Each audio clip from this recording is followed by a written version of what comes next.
It's May 29th, Tuesday, and we just left Richlands, North Carolina. We're heading down to Atlanta. Okay, so we got camp set up. I'll show you this. Trinity sitting up there, river. It's beautiful out here. Just editing the video, which you're watching right now because I interrupted it, and I forgot a couple of things. So one thing, at the May ride we had $216 donated to the 50/50 raffle. The Lind family, congratulations to them, they won 108 of that. I sent the money order off a couple days ago, and I'm getting ready right now to donate the $108 on behalf of the May ride to the American Foundation for Suicide Prevention through the Ride Out of the Darkness campaign. So that's cool. On the 2nd, in the evening, in Dallas, is the American Foundation for Suicide Prevention Out of the Darkness overnight walk. There's an event on my Facebook page, on the Ride Out of the Darkness Facebook page, so go check that out. If you're in the area and you can make it, come on out.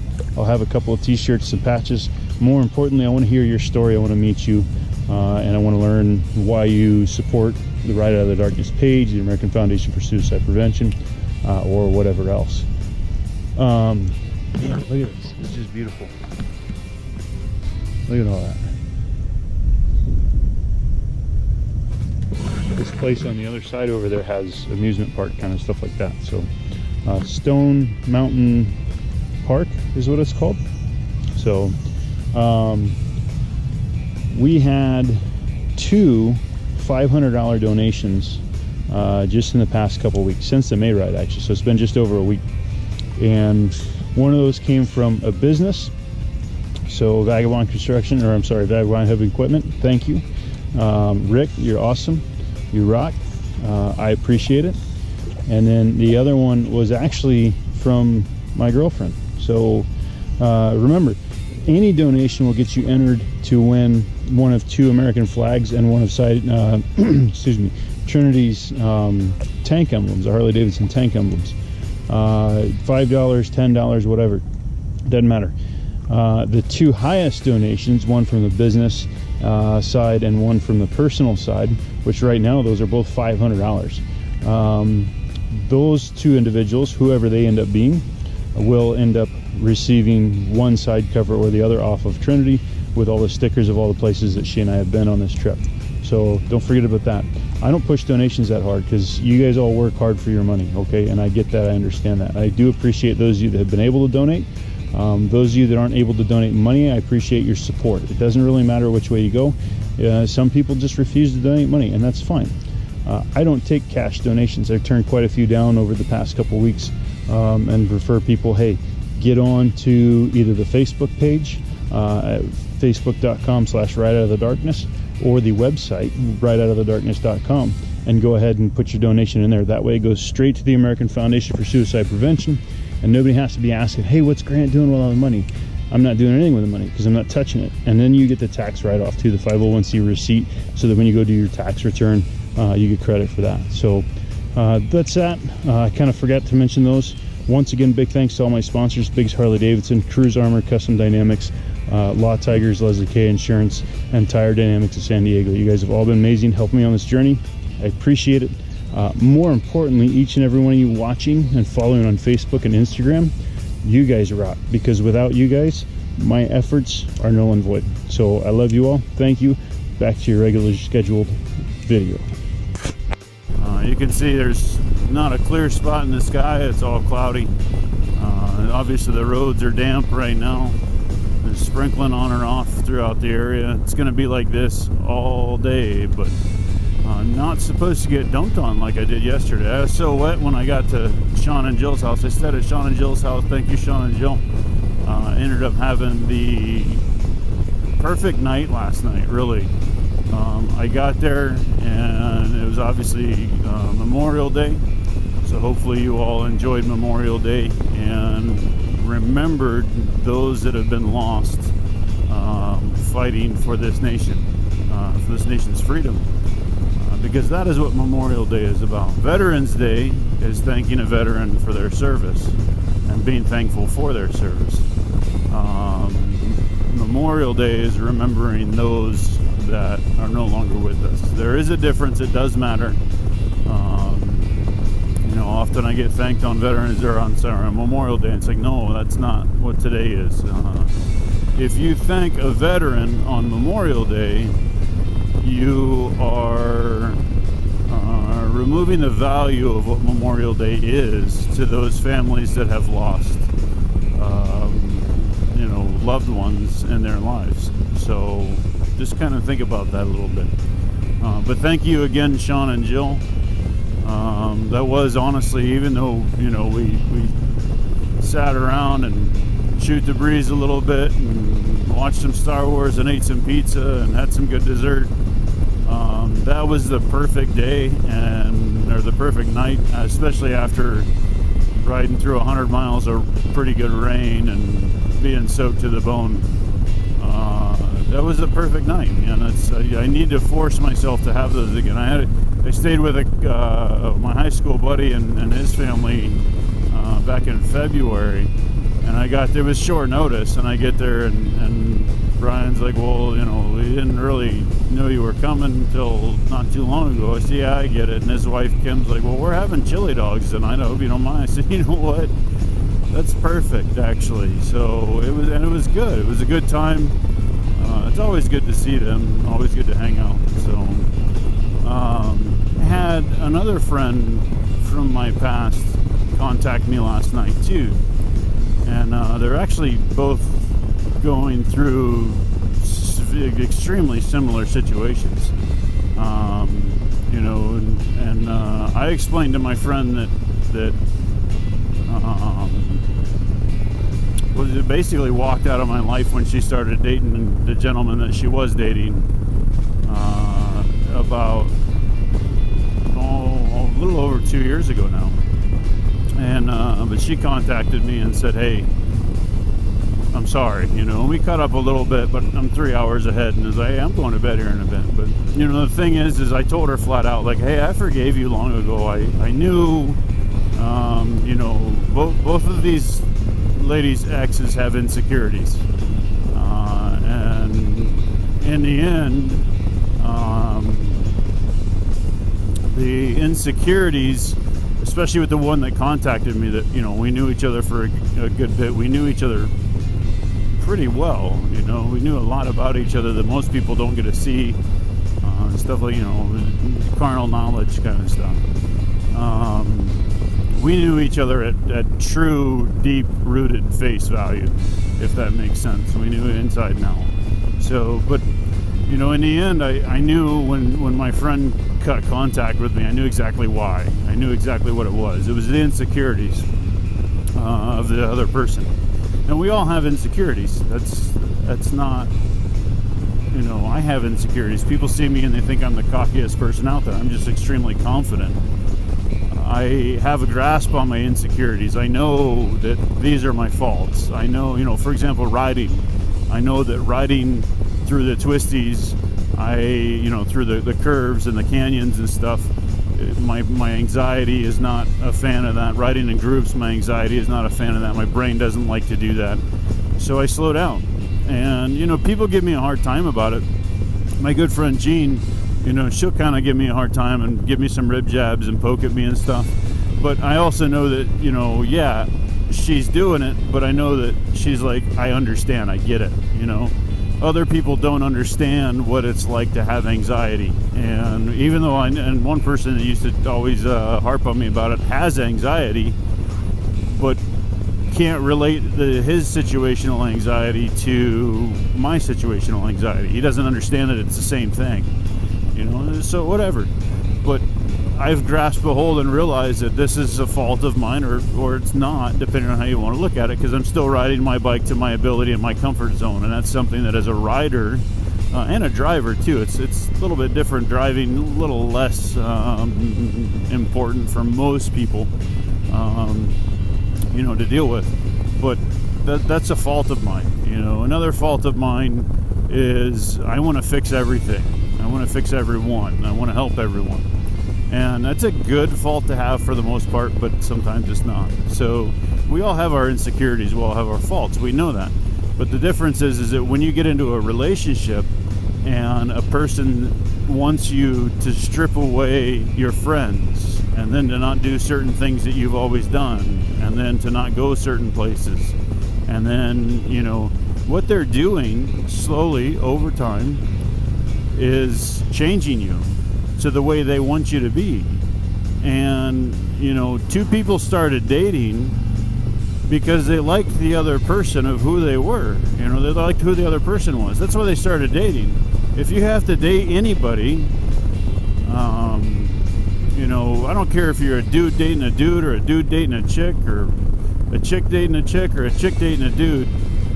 If you have to look at that person and say, I love them or I like them, except for this one thing, it's at that very moment that you need to decide, is that something I can tolerate for the rest of my life? Because you should never go into a relationship without the intent. There's a certain point, but that once you get to that certain point, you should never continue a relationship without the intent of saying, I want to spend the rest of my life with this person. Now, I am anti-marriage, so don't take that as me saying you got to get married. I will never get married again. In a quarter mile, turn right onto North Roberts Avenue.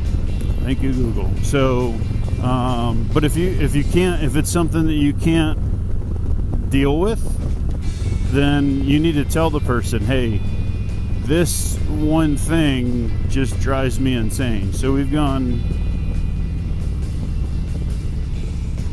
over 90 miles and we're just getting to I-95. Turn right onto North Roberts Avenue. But that's, you don't date a person to want to change them. If you're dating somebody to change them, then you have issues. Continue on North Roberts Avenue for 1.5 miles. You have issues that need addressed. All right, side note here. Under this Jeep Cherokee, you'll see something hanging down. It looks like a shock absorber. This is the kind of stuff you have to look for when you're riding a motorcycle, because that could fall off of that. Oh, it's not a shock. I don't know what that is. But that could fall off. Toe strap, I think. I don't know. That could fall off at any time. It becomes a road hazard. So those of you that ride know this. Those of you who don't ride, hey, take care of your vehicles. Look under your vehicles for stuff hanging down. Tire loads down in your bed of your truck or your trailer. Or, I've seen some of you do some crazy stuff with the Prius.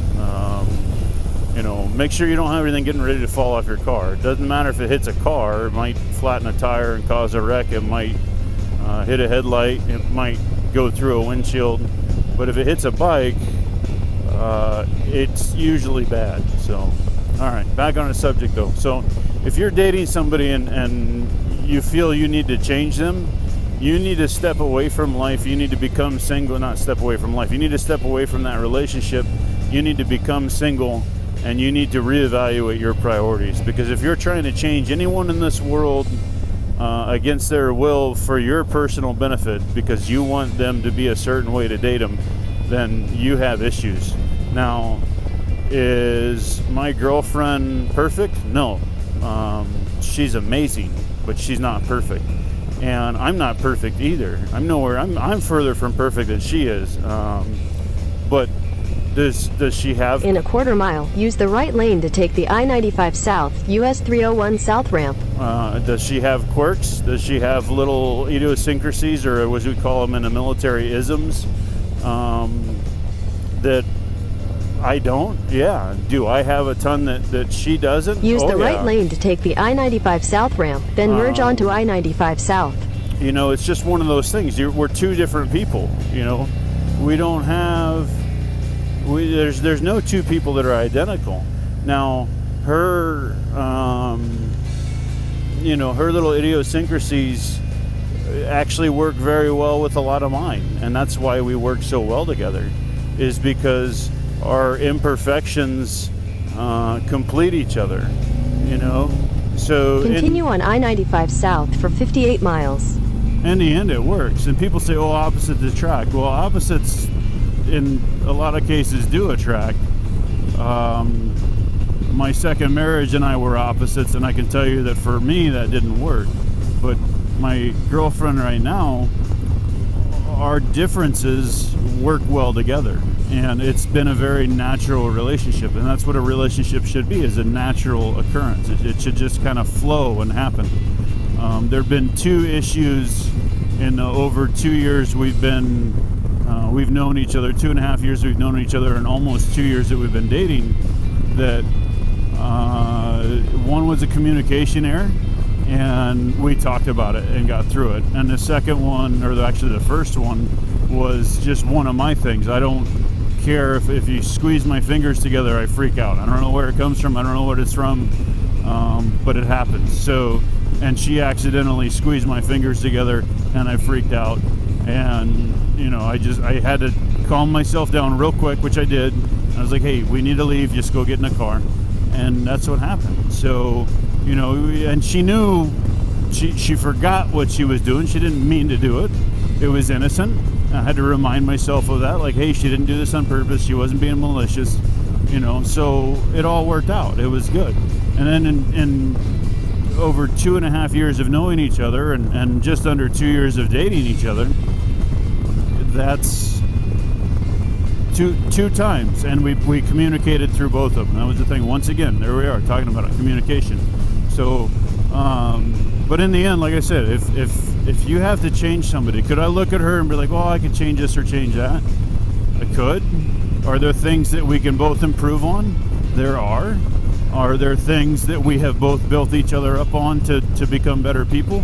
Oh yeah, there definitely are.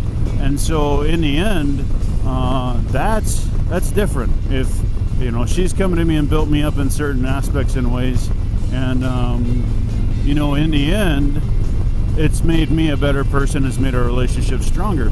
But I chose to choose. It wasn't an ultimatum that, well, I'm going to make you this way because that's what I want. It was a, hey, you know, I don't really understand why you do this.